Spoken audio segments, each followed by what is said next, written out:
It knew my name. For a short time, I was part of a support platoon that helped facilitate officer candidate school exercises and activities, over at Quantico, Virginia. A few months into the commitment, the platoon and I were out in the field with a new batch of OCS candidates. It was late into night, and we were manning checkpoints during a nightland navigation course the candidates were taking. They were supposed to use their compass to navigate the terrain in the dark and find these checkpoints.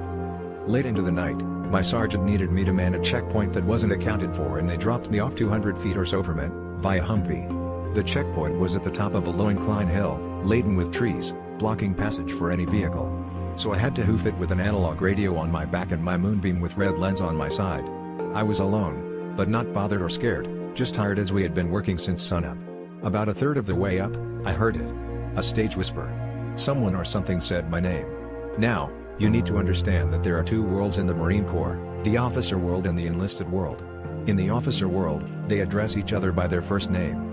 In the enlisted world, we commonly address each other by our last names. In either world, my first name was hardly known, much less ever acknowledged.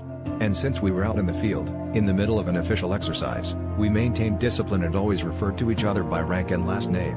Whatever called out to me, used my first name.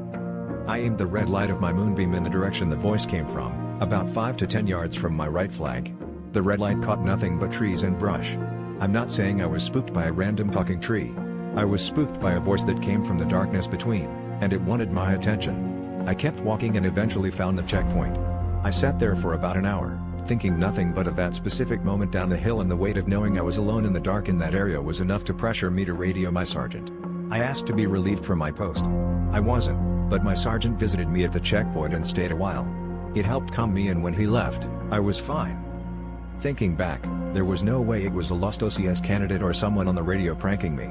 It was a radio frequency that all the enlisted Marines were monitoring, some of high ranking. You could get shootout or more for playing on the radio, so you wouldn't dare. A moment of opportunity became available and darkness took it, because it knew my name.